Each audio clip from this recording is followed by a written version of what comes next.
all of a sudden the gym went quiet, and I knew in my heart of hearts, I knew had something to do with my son. I turned around, and there's Alex. Must have weighed about 35 pounds at that point. He was so tiny, and he was 40 feet off the floor on a wall, and everybody in the gym was watching him. And the guy I was interviewing, just shook his head and said, "Wow, he's really good."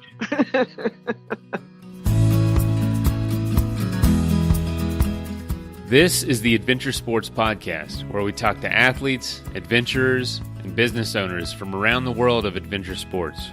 Whether you're climbing Mount Everest, starting a bike shop, or getting up off your couch to take your kids hiking for the first time, we want you to have the motivation and inspiration you need to chase that next adventure.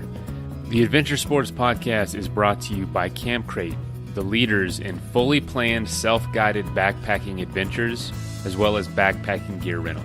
You can check them out at campcrate.net.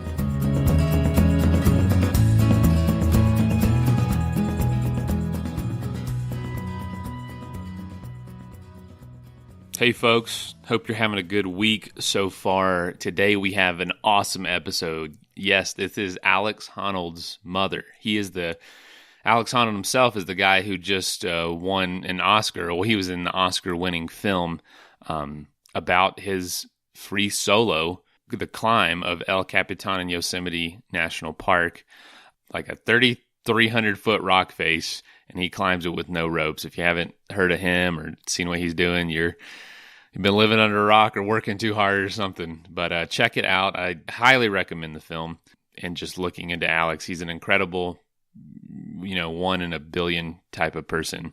And his life has been extraordinary so far. But today we're actually interviewing his mother, and she, it makes a lot of sense now where his drive and abilities came from. His mom necessarily not a climber growing up, but man, she was a go-getter, to say the least. And we get into that a little bit here. If you don't know, Alex's dad died unexpectedly of heart failure when he was 19.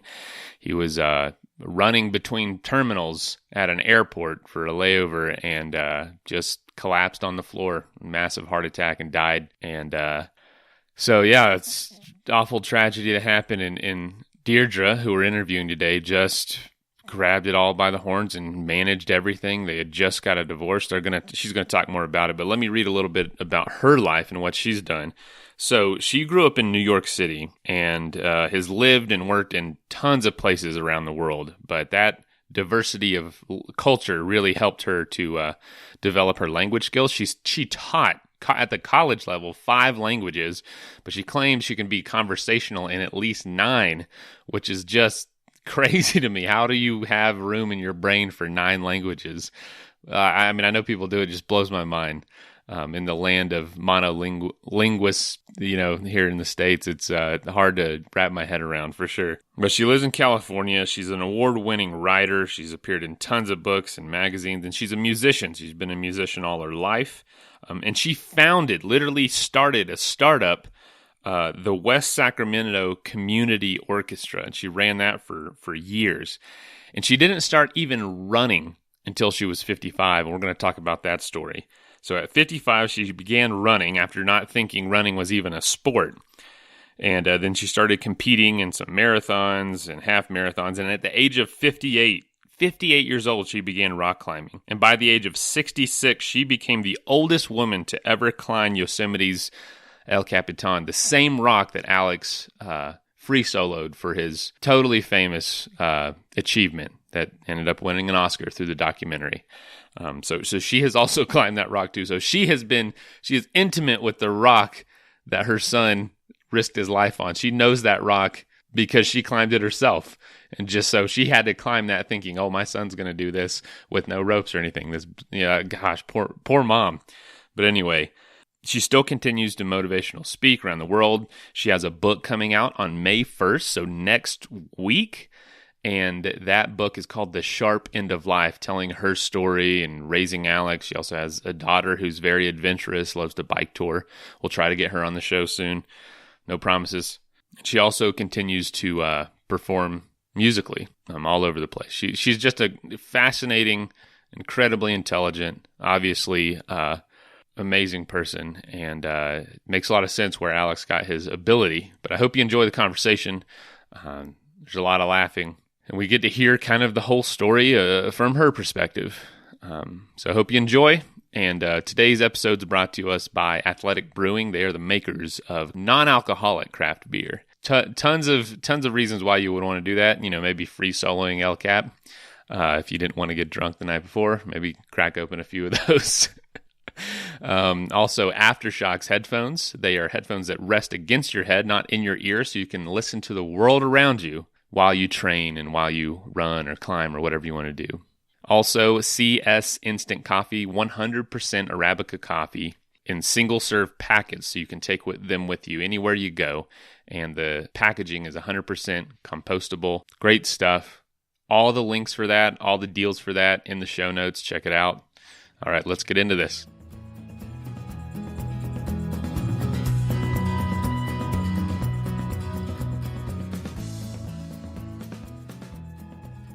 All right, well, welcome to the show. Today we have Deirdre Wolownick. Deirdre, welcome. Thank you very much. Man, you're having a book coming out May 1st. Right. You have seen your son have a pretty incredible few years. Yeah. How has it been from your perspective? It's been a whirlwind. It's been a real whirlwind.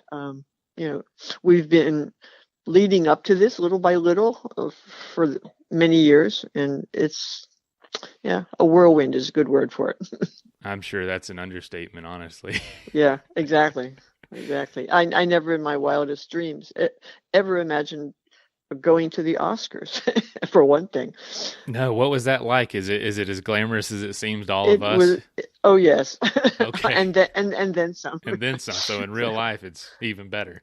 You can't even imagine, right? What was the feeling for you when they announced Free Solo? Well, I was already convinced that was going to win.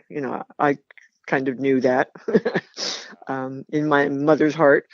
But it still was very emotional. The whole room exploded. The room was filled with Nat Geo people and Fox people, and the whole room exploded, and it was just a very emotional moment. I know a lot of people were rooting for it. Yeah. It's so out of the norm for an event like that but so many people in that world just were so fascinated by the film. Mm-hmm. I've seen it. Man, it's including the else. Prince. Did you see that? The Prince, when they won the BAFTA in London. Oh, that's in right. England. Yeah. The Prince really cornered them and chatted with them for a long time. He was a fan of Alex's, wanted to look at his hands and ask him all kinds of questions. Alex was piqued by that. He was kind of intrigued by that. Wow. I mean, do you get tired of talking about him? No. Does any mother get tired of talking about their son? I don't think no, so. No good mother, I don't think. Yeah, right. There you go. It's just your perspective from everything is just fascinating. But you haven't sat there idle this whole time. Nope. You've been participating. You've been learning new skills. You've been doing, honestly, once in a lifetime things yourself for the last quite a few years now. For the last 10 years, yeah. The last 10 years. So what kind of kicked that off for you? Oh, done a lot. Well, my birthday is in September, and that's peak season. No pun intended, but that's peak season in Yosemite. And Yosemite is only 3 hours from our house. And so every year since I started climbing, I have asked my son to lead me up something extraordinary for my birthday. And he always does. And it has always been extraordinary. I've done all the big major name peaks that everybody, kind of dreams about in Yosemite, in the backcountry, and up in Tuolumne Meadows. It's just been, I tend to overuse that word extraordinary, but it is so extra, meaning out of the ordinary for most people that it's just, there are no words. But I'm thinking of them. Right. And now you can you take us back to when you decided to do? Have you always been the type of person that decided I want to learn new skills and do incredibly unique things, or is it developed? Yeah, kind of. No, Okay. kind of. I've always, even when I was little, I never bought into this. Keep your place. You're a girl. You're supposed to do this and that. I never bought into that. And I never understood people who did buy into those kinds of limits. And so if I wanted to do something, I just learned enough to do it and went and did it, when I moved to Northern California, when Alex was born, it was my opportunity to follow a lifelong dream. I've been a musician all my life, piano and clarinet and guitar, and I can basically play a lot of instruments. And I always wanted to conduct an orchestra. It's not your usual daydream, I was fascinated by that ever since I was little. And I knew that, if it ever happened in my lifetime, it would have to be by invitation, to come guest conduct somebody's orchestra, because I don't have any training in that. I don't have on paper training. But, I trained myself all my life, and I watched and I listened and I learned. But so when I moved to West Sacramento and had Alex, and I had 2 children, and there was nothing much in West Sacramento, and it was not a city yet. It is a city now, but it's on the other side of the river from Sacramento, so everybody just went over the river for everything. And so I started an orchestra, and I had no training to do this. I just learned what I needed to know in books, from people. I asked everybody I knew who was in that domain, and got all kinds of helpful hints, and just did it. Jumped in both feet, started the West Sacramento Community Orchestra. I organized it, I created it, and I conducted it for 4 years. And what was that? I mean, what's your attitude going into this? You want to, but then when it starts moving, do you get overwhelmed with, oh my gosh, now I got to make this happen, or does that kind of fuel you? No, I've never been overwhelmed by any of this stuff. If I decide I'm going to do it, I'm going to do it, and that's it. No, I ran it for 4 years, and then it kind of took off on its own. Now they have I don't run it anymore. I don't conduct it anymore. I live a little too far to do that every week.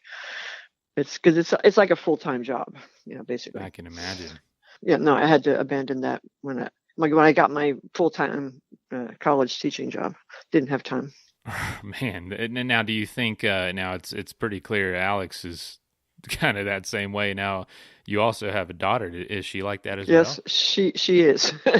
She is. Both of my kids are adventurous. Yeah, it's very gratifying, really. I mean, it's so interesting when we all get together.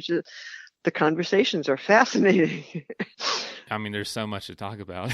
Yeah, exactly. In particular, you can talk about it in a bunch of different languages because you've taught 5 languages, so I assume you know at least 5. Do you know more than that? Yeah, I know more than that. Not fluently, but I can get by. I can squeak by. How the heck do you have time to learn 5 languages? Well, I grew up in New York City after the war. I'm older than I look. And after the war, New York was filled with they called them refugees, immigrants from all over the European world and North African world, and some Asian, not much Asian at that time. But and so I grew up, all of my friends were from different countries, and their parents spoke different languages, or their grandparents, whoever they lived with. And so I had to be sociable, so you had to say hello to everybody when I went there and stuff. And so that was normal, using lots of languages. And my own family, all the old people spoke Polish. And so I grew up with a bilingual kind of environment, and then I went on to study the languages that interested me too. And the rest is history. So yeah, I've taught 5 different languages. I speak about 8 or 9, but very, very haltingly, I can get by, but I sound good. My claim to fame is I can sound good in all of them. I learned to mimic when I was really little, and so I'm good at that. Wow. And now you obviously are pretty well in those languages to be able to teach them at the college level, because you were a professor for quite a while. I've been a teacher for 44 years at various levels. 44 years, really? I know. That's a long time. That is awesome. Now, do you keep up with? My wife's a teacher at the elementary school level, and oh goodness, holy cow, they put what in a some demanding work. job that is. She's got hats off to her, boy.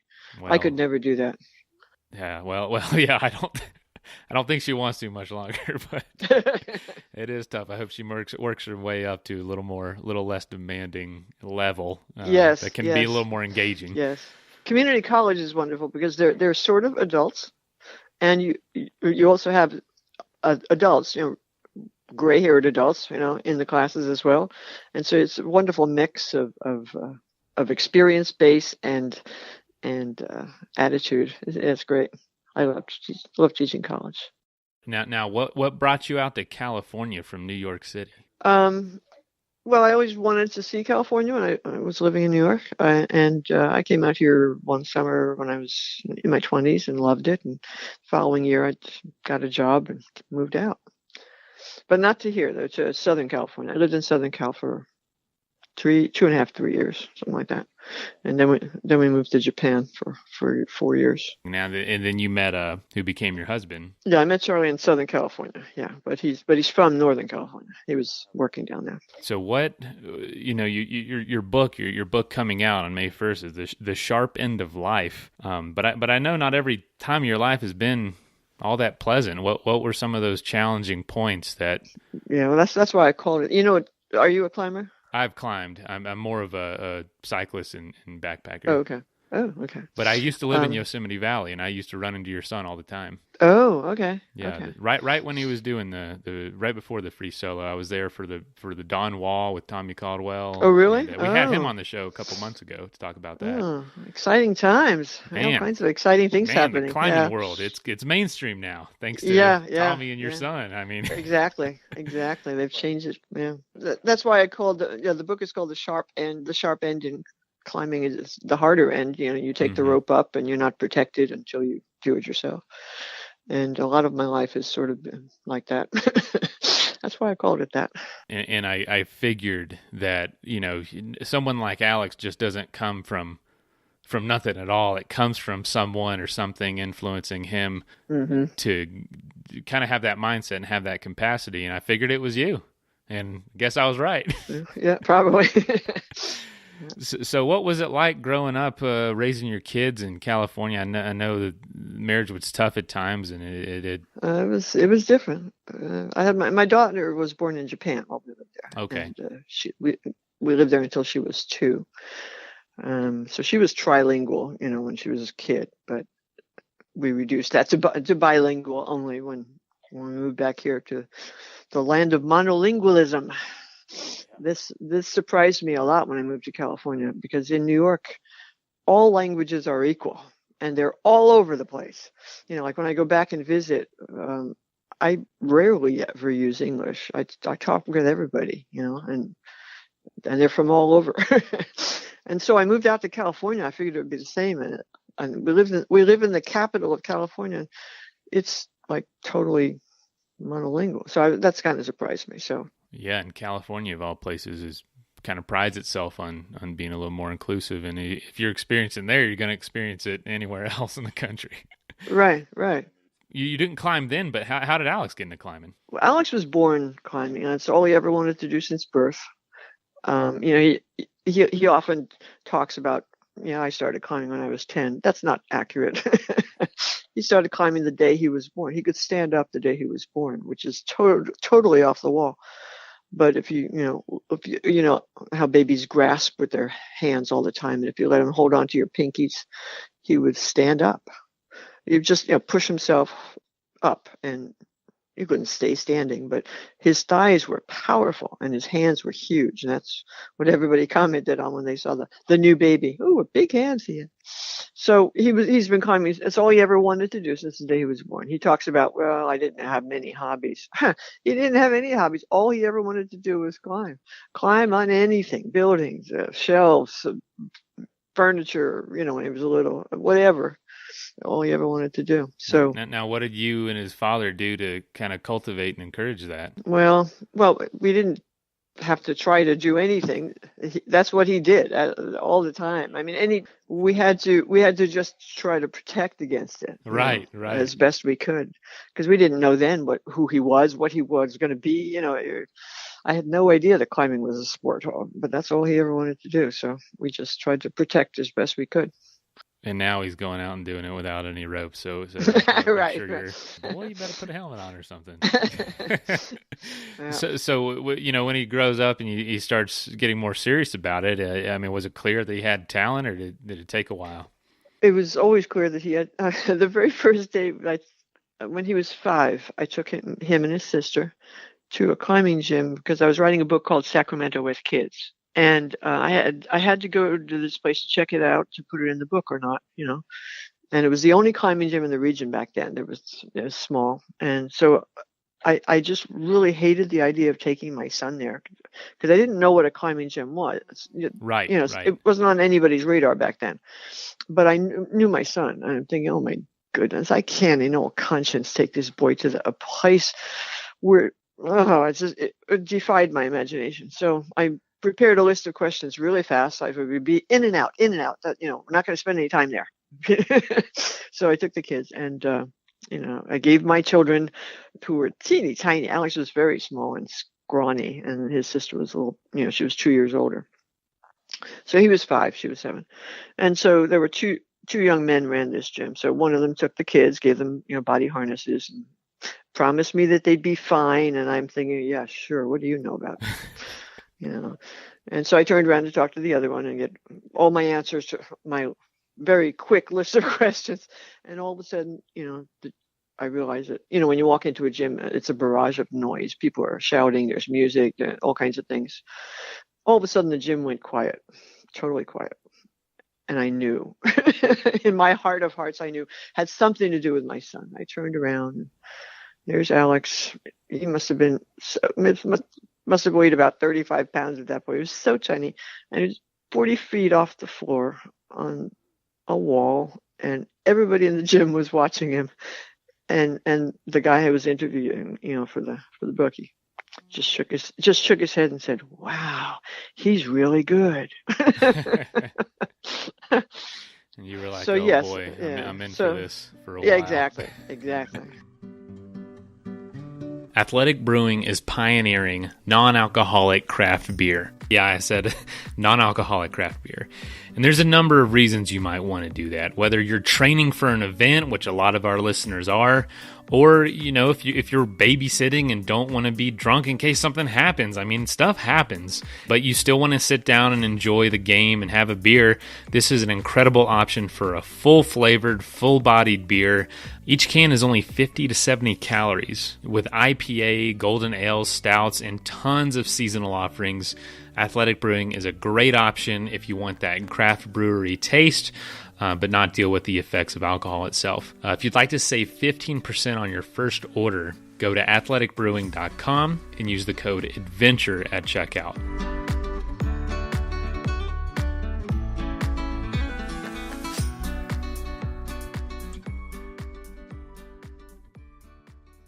So I was glad there was no other gym around, and that was like 30 miles from our house, so we weren't going there.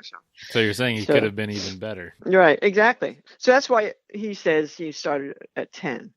At 10, there was a gym closer that opened up, and he started going there. But that's how he started. He started with me and his sister at the Rock Nation. And why do you think, did you just never want to try it yourself as he was getting older and growing up? You just had other responsibilities going on? I was too busy. Yeah, I never had a moment to myself. I was teaching full time, more than full time. I was quarter overload of courses, and I was writing for magazine and writing for newspapers and taking care of 2 very busy kids, and I just never had a moment to myself. And so we tried, taking him to the gym alternately. And when Charlie took him to the gym, I was home doing all the stuff that needed to be done. But when I took him to the gym, Charlie didn't do any of the stuff that needed to be done. Just, read or something.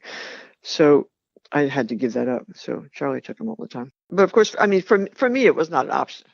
First, I didn't have time. And second, I was old and lumpy, I thought, Yeah, I can't. I'm too old to try something like that. Yeah, exactly. That's what I thought. And not old exactly, but out of shape, lumpy. Not for me. I'm a mom, but get real.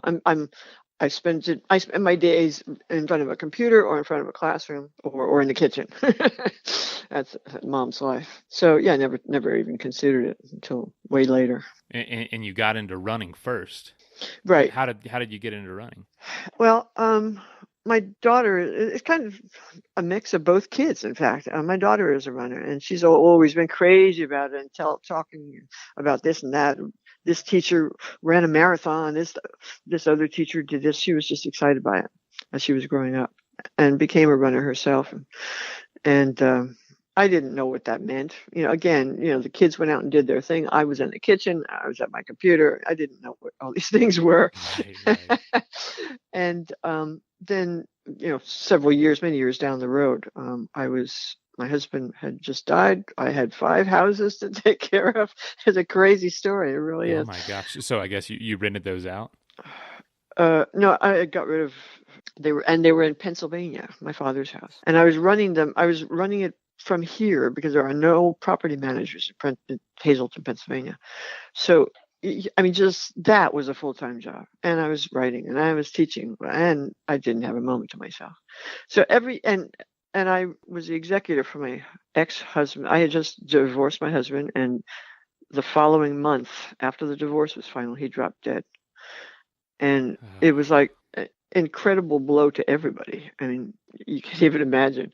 And there was nobody else to be executor of his estate but me. I mean, we had just gone through all the process of who owns what and where it is. And the kids were too young. His mother was too old and frail. So I was executor. So every day I taught all day, and I came home, fed everybody, Alex and me. At that point, my daughter was in Portland. She lives in Portland now. And then I would go to work on the estate, and I would do that until I fell into bed every day for a year and a half. Yeah, exactly. And so every night we had this big dog. We had what a Malamute is? Oh yes, ma'am. Yeah, Alaskan sled dog, beautiful, sleek dog, powerful, built for pulling. And so every night when my eyes got too bleary to keep working on the estate or whatever else, I would walk the dog. And a dog that size doesn't walk, they trot and long legs, and so I would jog alongside and we'd both get some exercise. And I'd come home, and the first night, I'll never forget the first night, not the very first night, but the first night I did this, I came back and I realized that, wow, we had gone a mile. I had run a mile. And to me, this was extraordinary, with the dog. And I told Alex, and Alex this is so telling of my son. His immediate take was, oh, cool. If you can do a mile, you can do 2. You can do more. You can always do more. You can always do more. Exactly. And I had never really thought about it that way. So I looked at the map. I said, oh, okay, maybe we'll do a mile and a half next time. And it just kind of built. And then I found out that, I could do a mile and a half, I could do 2, and then I could do 3. And I started leaving the dog home. And then I found out, you've heard of the Run to Feed the Hungry. There are road races all over the country. They help the food bank in whatever city, And so it's a very good cause, and it's at Thanksgiving. So I saw that in the newspaper. I said, oh, heck yeah, I'm going to try that. I had no idea what a road race was or what an organized race. I just ran alone with the dog at night. That was it. That was my training. And so I signed up thinking, 6 miles, 6.2 miles, 10K? No way. But I kept training, and then Alex came back from a trip the night before. He was in Spain. Yeah, Spain had a climbing competition.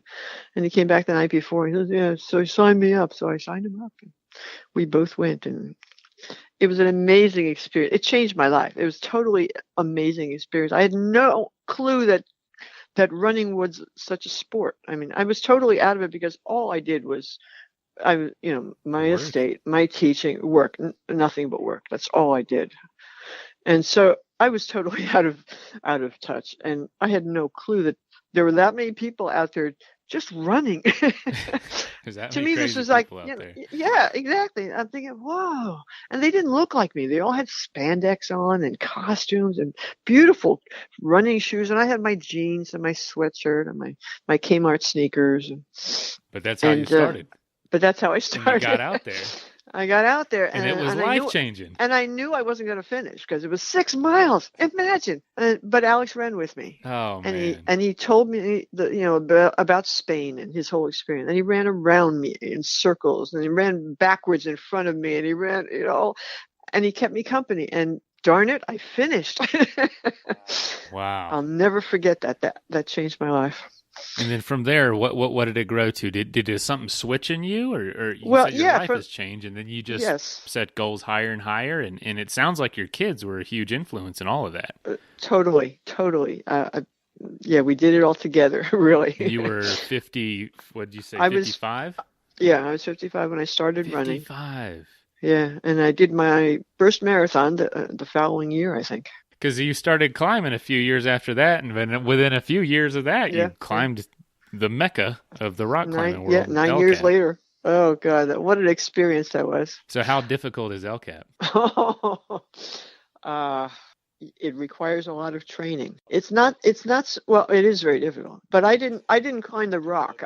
Actually climbing El Cap with Alex, that was the first time I'd ever seen him gripped. Gripped by what he's climbing. Yeah. You know what it means to be gripped, white knuckle. Because there were three of us. I didn't climb the rock. I Jumar'd the whole thing. Okay. I climbed rope. Okay. So Alex would climb up, lead, and make an anchor my rope to climb my jugging rope. And I would get set on that rope, and the other person, Sam, would start cleaning what Alex had led. So Sam and I kind of went up at the same time, different routes, because Sam had to go exactly where Alex went and pull out all the gear. My rope was straight down. Right. So it wasn't always straight down. I had to learn how to lower myself out sideways on that trip. I call it a trip because it really was a trip up the rock. And so it was a learning experience all day long for me, and terrifying and exciting and exhausting, because most people who do that climb, we did a climb on Halloween Day. We did a climb called Lurking Fear. How appropriate is that? Lurking Fear. No kidding. Yeah, that's what all of them should be called. Yeah, right. And most people who climb that take 4 or 5 days, and because it's 3,000 feet up. And we did it up and down in 19 hours. You had to be tired. I was so exhausted. I didn't think I was going to finish the last 2 pitches. I really didn't see how it was going to happen. It sounds like a theme for you.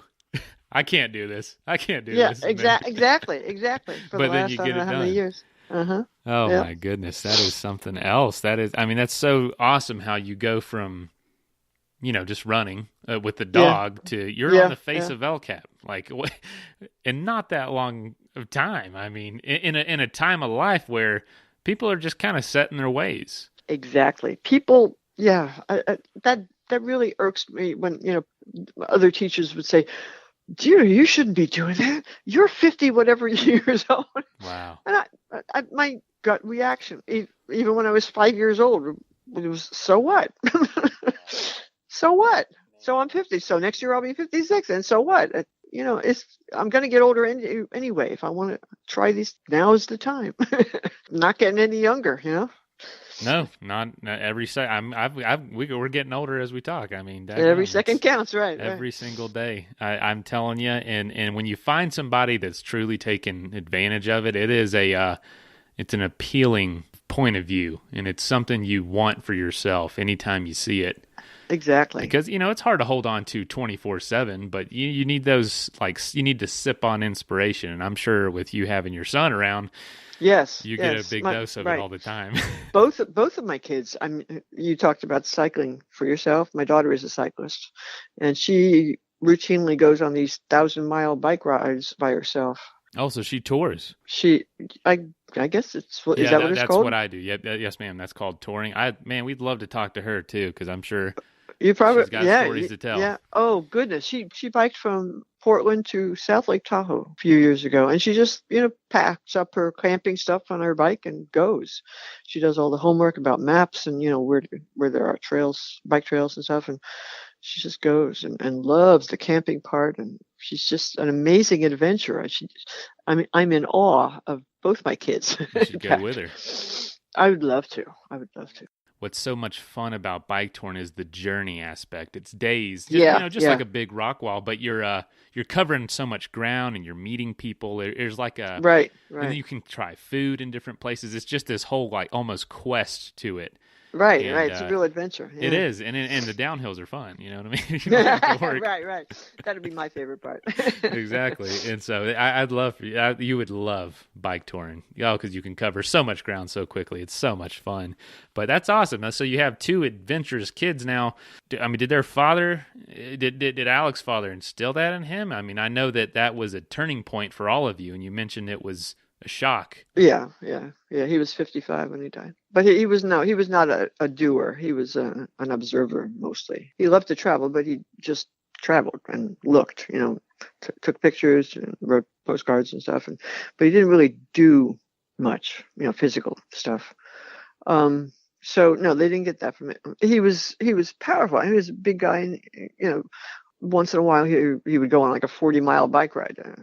But he did these things in an unhealthful kind of way. And he knew he had a heart condition, but he'd do nothing for months and then go on a 40-mile bike ride.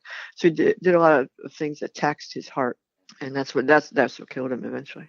Man, so how is when was the turning point for you noticing Alex's ability? When was it like, oh my goodness, Well, this is larger than yeah, big. This that's is it's kind huge. of. It wasn't a one moment kind of thing. It was It was gradual. gradual dawning. You know, I, we would get them. He was still living at home back then, and we'd get magazines. And I'd see him in an advertisement or something, a picture of him climbing, and I'd think, "Huh, he must be pretty good." And Wow. then I'd start seeing him on the covers of these magazines, and he must be really good. And then I heard about some of the free solos, like Bushido and the vertical wall that he did out in the desert. Right, Yeah, man. it's two. Oh, It's two words. Two words. It's a yeah, two-word name. I've been looking at it all day. I'm doing research. I mean, I should know. So between the two of Moonlight us, was something? yeah, it's Moonlight Buttress. That's right. Moonlight Buttress. Moonlight Buttress. And when I saw that, I, I still didn't really grasp what he was doing, and I'd never seen any of these places myself, so I didn't realize the scope, the grandiose scope of where he was, and what he was doing. And I kind of pushed it to the back. I was too busy, basically. I didn't have time. And he'd come home and tell me these stories about, we went to such and such place and we did this and that. I climbed this and I did this. And I didn't know the vocabulary. Right. So I didn't really understand what he was talking about. And he would define things for me, and then he'd leave for 6 months. And I was just too busy. I didn't have time to think about it. It's probably And for then your he'd own come good home. you didn't know what he was doing. That's exactly right. I think that was my mind protecting me, and then when he finally did Half Dome, remember Half Dome like Oh 10 yeah. years ago? He free When he soloed did Half Half Dome, Dome. that was, yeah. And then my mind kind of stood up and took notice, And did what? Panic? No. I had to years ago come to terms with the fact that he knows what he's doing. He's the only one who knows what he's doing. And it would be the height of hubris for me to chime in. I didn't know anything about it. And I had to teach myself to just trust his judgment, which is a really hard thing for a parent to do, Can only But imagine. but I didn't know anything about what he was doing, and I knew that. He knew that.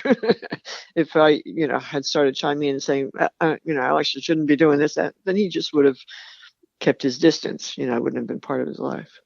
That's a tough balance. And I wanted that is a very, very, very tough balance, and I had to master that if I wanted to be part of his life at all. And I did, and I did master it. And I did want to be part of his life. And how has mastering that changed your life? I mean, it seems like you. Well, Yeah. done a lot since. If yes, this is a very big question. How much Yeah. time do we have? It was a, an uphill learning experience for me, and I had to learn to deal with. But he talks about this a lot in his interview. I had to learn to deal with fear for him, fear for me, fear for what might happen. As a parent of young children, your main job is to imagine all the dangers that bad things that can happen and protect against them. You put the bumpers on the edges of the tables, and you lock the drawers so the kids can't get into them. Things like that. Well, I had to give all that up. I had to abandon that way of thinking and just go for it, for him and for me. And so, yeah, it's been a real heady experience. A real heady experience. And I'm sure without it, you'd be a very different person today. Oh, totally. I would still be that same very secure, very safe teacher, writer, and I would not know half of what I know now. Right. And has it been all good? Is there some of that you might miss as far as, I don't know, is there anything about that security that you do miss, or you just kind of full force into this new lifestyle? No. Absolutely not. No. I mean, I still have that. I still write, and I could still teach if I wanted to. I still have all that past life stuff, but I have so much more now. Oh goodness, it's totally different life, and Wow. I'm so glad we moved this way. Incredible experiences. This episode is sponsored by Aftershocks. They are headphones with bone-conducting technology. So they rest in front of your ears, not inside your ears like most headphones. And the benefit is they keep your ears free. I would have felt so much safer on my bike trips if I would have had these. But, I'm on the bike for 12 hours. I'm not going to not listen to something. So I did put myself at risk a lot. And I would highly recommend something that allows you to keep your ears free and be able to listen to this show, or music if you choose that, but come on, you want to listen to this show. They have a 6-hour battery life, awesome audio quality, and you can get $50 off the Trex Air Adventure Bundle or the Trex Titanium Adventure Bundle at asp.aftershocks.com, and that is also in the show notes.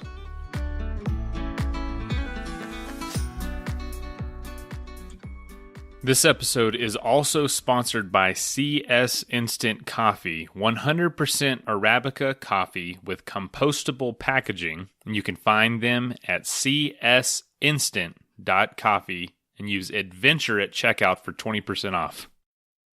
I'm so curious because my own mother my adventures are nothing as dangerous as this. And my mother, I think she couldn't sleep some nights knowing where I was doing what I was doing.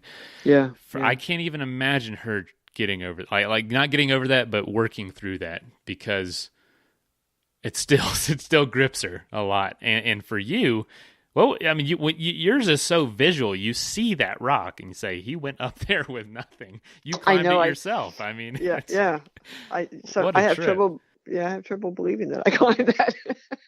but I mean, especially in this country, we're so trained to go for the security. We are. Everything has to be safe. I feel like it's advertised to us constantly. Oh, right, exactly. And most people buy into that, and I don't understand why. Do you think there's any balance to it? Because I'll be honest, after I spend about 10 minutes on an insurance company's website, I start getting a little panicky, like, oh, I might need this insurance. I might need this. But then I think, no, I don't. I don't need this right now. Exactly. But they're so good at But if you're pounded, right, exactly. They're so good at it. Exactly. And even I had that in spades because my parents went through the Depression, and my father was in World War II, and they were totally all about security. That was it. That was the main goal in life, was to, and I can understand that. I mean, life is very insecure. Their parents all came from extreme poverty in Poland. I mean, I get it. I understand it philosophically, but there are limits to that, you know. You just have to find that fine line. And most people don't even search for that line. Most people just buy into it entirely. And that's so sad because they miss so much. They miss so much. I know it. And that's what we talk about on this show is, man, you cannot live your whole life preparing for retirement when you can't do anything for your death. Exactly. Right, right. I'm so happy you've experienced this at this stage in life. And I know. Me too. What do the people around you think? They think I'm crazy. They think I'm crazy. That was basically the reaction at the college. And I'd say, what are you doing this weekend? Oh, I'm going climbing up on the Sierra. Oh, Deirdre, you're crazy. You're going to get hurt. That's everybody's big fear is you're going to get hurt. And you might. You might going across the street. You might get killed by a bus. Exactly.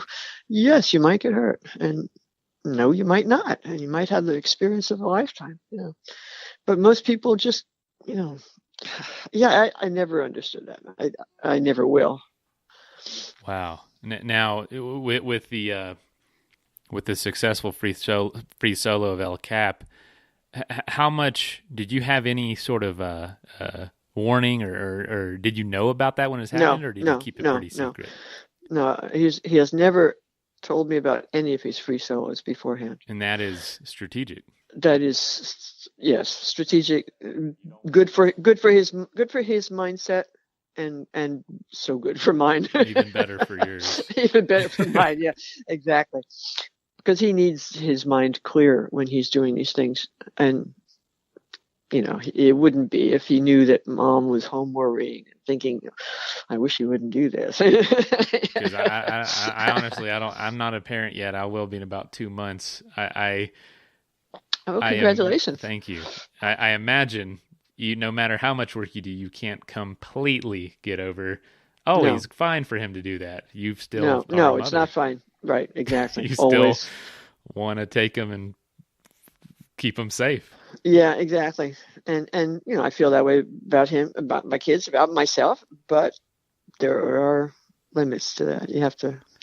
I'd say before all this, what was your hope for your children as they grew up? What did you want for them? And what do you imagine Alex doing now if he wasn't doing this? Now, you mean after the free solo, or if he wasn't? If he weren't at all? a climber, if he weren't a climber, say living in the van was just 3-4 year thing, and he moved on. Yeah. He would probably have gone back to Berkeley and finished his degree as an engineer, and would have been bored to tears, and would not have understood why he felt so frustrated. He's so lucky to have found his bliss, gone for it, and just settled into it for life. I mean, so few people ever have that experience, that opportunity. I mean, I hate to call it an opportunity. We all have the opportunity, but we all turn our backs on it. Most people, so he had the courage to just go for it. And it was a combination of things. His father had just died. He had my van. He had a little money from the insurance, so he had the opportunity, and he had the go for itness. The drive. It's a lining of the stars in a way. Exactly. Yeah. And now an Oscar star. Right. Exactly. So he probably would have been an engineer. He probably would have, never understood why he always felt so frustrated. And we always encouraged our kids to do whatever they wanted to do in life, of course. But of course, we were all teachers. Both their parents were teachers. My mother was a teacher. Charlie's parents were teachers, and it goes. it's in the genes, as it were. Wow. So Stacia became a teacher also, and she had to give it up because she got so disgusted with teaching to the test. And then when there's after that, there's another test, and after that there's another test. And she loved teaching. And she's so good at it. She loved molding those young minds and exposing them to new experiences and new ideas. But she wasn't allowed to do that. She had to teach to the test. So she doesn't do that anymore. But so whatever. I don't know where they would have gone, but she probably would have been doing the same thing she's doing. And Alex, who knows? Who So are you knows? happy with the direction he's taken? Oh yeah, oh, yeah. He's followed his bliss, and he's. I mean, how many people do you know who can't wait to go to work in the morning because they love it so much? Yeah, less than a handful. Yeah, exactly. And Alex, both of my kids are lucky enough to be like that. Wow, yeah, that's I probably know 2 to 3 people, and you got in the 2 kids you have. And I've got two of You them. got 2 of them. Yeah, there's 2 more people I know now that Yeah, are yeah. doing it. But so your life. I mean, from starting an orchestra from scratch to teaching tons of different languages to climbing one of the biggest rock face in the world. Can you even begin to express to us what's next for you, or do you just have no clue at this point?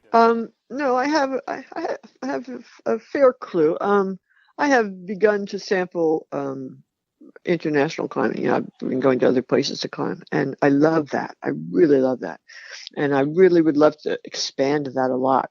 I've climbed in Greece, and I've climbed in France, and I've climbed in Mexico, and Canada, various places in the U.S. And every place is totally different, and it's a totally different experience. And I just love it. You know, it challenges you in different ways, and I want to expand my lead climbing. You know, I lead climb, but very babyish stuff. You know, just because I'm a mom and my mind works overtime and stops me from just going for it. I think that will probably always be the case to a certain point. I mean, I started old and I had kids, and to a certain extent, I will not be able to get rid of that. But I'd like to try it out in different countries, different places. There's so many places I want to go climb that you know, my list is enormous, and so I don't lack for things to do. But there's always also my career. I mean, I've been a writer all my life as well as a teacher, and I have this book coming out in May. You know, Sharp End of Life. I have a Mm-hmm. French textbook coming out this summer. And writing the two of those at the same time for like 2 or 3 years was a real challenge. Takes you back to them days when you were doing all the estate stuff and Yeah, exactly, busy as could exactly. be. It was like that. So I got them both done. So I have a French textbook coming out, my second edition of my French textbook coming out Wow. this year as well. And I just found out we're signing soon a contract to publish my book, my memoir, The Sharp End, in France. That's coming out in 2020 in France. Well, you'll have to go And over there and do some climbing and yes, do a book tour. exactly. That was my thought. That was my first reaction. And then we're talking also with publishers in Italy and in Poland right now. All right. Well, another good climbing destination. So Yeah, yeah, sounds like I know what exactly. you're going to be doing for a while now. Yeah, as What, soon as what my foot heals. Yeah, as soon as my foot heals. exactly? Yeah. And so, what do you think what do you think's next for your son? I mean, it's hard to top that. Do you think it's I don't like to speculate on that. He needs a lot of time now to come down, you know, from where he's been for 2 years, 3 years. It's been a totally invasive process. I mean, it's taken over his life 100%. So he needs to get his life back first. Um, and he and Sani are leaving on vacation tomorrow. I think they're going to excuse me, they're going to Portugal to just climb and go to the beach for 2 weeks. And that's what they need. So I'm not going to speculate beyond that. He'll probably work a lot with his foundation, and I hope. And that his foundation is such a legacy, and I'm so proud of him for doing that. And my book is going to help support it as well. You know, proceeds from my book some of the proceeds will go to the Honnold Foundation. And so he has that. He can always do that for the rest of his life. I mean, that could be a full-time job. But absolutely? he'll no doubt climb for the rest of his life. Oh, But for sure, you for know, what sure. kind of climbing, I'm sure will change over the years. And he's always talked about grandkids, you know, so that's going to happen Is one of that a these hope for you? days. Well, yeah, I guess. I mean, it would be great, you know, if it happens. I'm not one of those people who long to be a grandmother, but if it happens, it'd be wonderful. It'd be magical. So, and he's always talked about that. So, first step, of course, is your own kids. So probably change his climbing somewhat, like it did for Tommy. I tell you what, though, Tommy's still doing unreal things with your I son know, up I in the know. part, and it's interesting. We talked about that with him a lot. How has that changed? And Hmm. um, that'd be interesting. And yeah, I don't think people realize, that between these huge events like free soloing, El Cap, Half Dome, and some of the bigger, well-known things, it is quite a few years in between. It takes time Yeah. to authentically grow an idea like that, and then to pursue it is Yes. a whole nother Yes. set of years. Right. And so you can't really force that level of creativity and that level of daunting task you have to take on. And that's really fascinating. And your book's coming out soon. You're going to be busy with that. You're going to be climbing all Yeah. over the Yeah. world. Very excited for you. So what advice would you share with someone? Would you share with the person you were when you were working on that estate, when you were teaching and running around like crazy, before you were running? What would you tell yourself back then? That's kind you really need to pick another person, because I say that because the only reason I wasn't out doing stuff was that I was overworked. Mm. I didn't have the time. And there was nothing Um, you could do about that. Too many obligations, and there was nothing I could do about it. Exactly. So it would to talk to my younger self would be preaching to the choir. Mm. I knew who I was, but I couldn't do it. But so pick somebody else. Okay. So you didn't. You knew you wanted to do things that were Right. out of the Yeah. box. I've always wanted to. I mean, I've done all kinds of jobs in my life. I was an international tour guide for several years and Wow. loved that. I loved it. I got to use my languages and meet people from all over the world. And I worked at JFK Airport for a while, and that was fascinating. Wow. And so I've done all kinds of things. And I've always enjoyed branching out, trying new stuff. But life often keeps you from it. I understand that. I get it. People who say, "Oh, I can't do XYZ because I have to, do ABC." And that's true. There's a lot of have tos in life. So I guess your advice would be, when you get the chance, go for it. Or Exactly. like that. I know you can't right now, and I understand. But when 5-6 years, when this clears up, you don't hesitate. If you think it's a good idea now, while you're overwhelmed, write it down. Journal about it. The power of journals. I can't stress that enough. That's what kept me sane while I was going through all that craziness for so many years. So journal about it and keep it alive in your journal. And then when the time opens up, it'll be there. Because it seems like you're at that point in life where people say, "No, those hopes that I wrote down years ago, I can't do them now. I'm getting older." Right. I'm too old. I'm too old. I'm too infirm. Keep your body in good shape, and you can do whatever you want. Thank you so much. I'm really looking forward to getting into this more. Hear your story and just to learn as much as I can from you. I love a life that's taken lots of unexpected turns, and a life that's done a lot of interesting types of things. You're not one-dimensional by any means, and so it's awesome to see. Also, becoming a parent, I'm super scared that I won't be able to do anything ever again. So no, not true. Not true. I know it, and it's so helpful for me to hear from people like you. Don't forget that kids are travelers. Kids are born travelers. Wherever you want to go, you can take the kids anywhere. This used to scare me too about other people. Kids, people. I took my kids to France when they were almost 4 and almost 6. Just me and the 2 kids, Wow. and we stayed 8 weeks. Wow. And everybody to a person tried to talk me out of it. But kids are traveling through life every day. They have no habits yet when they're born. They have no habits. If you get them in the habit of traveling, they travel. You get them in the habit of sitting at home, that's what's natural to them. So, whatever you want to do, just bring them up that way. You know what I mean? Life doesn't have to end. Yeah, when you have kids. People think, "Oh, I have kids, I have to settle down." Only if you want to. We talked to a lot of people that live in RVs full time on this show, and they say the kids surprise them how easily they accept the lifestyle. exactly. They But don't kids have a are point of reference yet. exactly kids don't have a normal yet. Kids, you ever heard of? There's a book back in the '60s. I think it was the '60s about teaching, and it's called the way it's supposed to be. All kids think that what they are experiencing is the way it's supposed to be, you know? And That's that makes right. total sense. If you're one, you don't know how things are supposed to be. They're supposed to be the way they are, period. And, it's only from the adult perspective there it says, You assume, I assumed up until a point, probably till I became an adult, that everyone had the same childhood I did. Everyone had the same experience. Not at all. And ain't that the truth? Not at all. Well, this is getting me excited. I'm pretty nervous. Oh, good. Looking forward to it, but now I'm like, yeah. Okay, I can do this. You can do it. You got it aced. Well, well, perfect. I won't keep any more of your time. I really appreciate That's you okay. being on. Thank you very much. Well, wonderful. Well, have a great day, and I'll let you know when this comes out. Good talking to you. See ya. Okay, great. Bye. Bye-bye.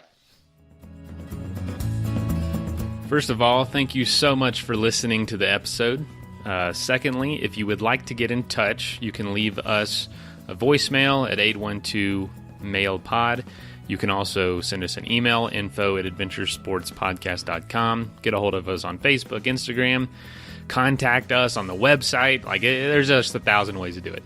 If you know somebody that would make a good guest for the show, whether it's you or somebody you know with a really cool story or background or does an interesting sport, get in touch. We'd love to have them on. Also, if you'd like to be a patron, aka a supporter of the show, patreon.com/adventuresportspodcast. You can sign up for as little as $1 a month. You can sign up for $5 a month. And lastly, thank you to our sponsors whose messages follow right now. Go to athleticbrewing.com and use the code ADVENTURE at checkout to save 15% off the best tasting and lowest calorie non-alcoholic beer you're ever going to try.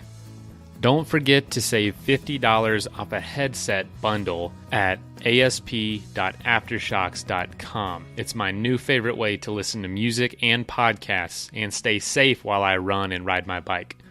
After all this adventure talk, if you need to go to a place and buy some gear and talk to an expert, go to backpacktribe.com.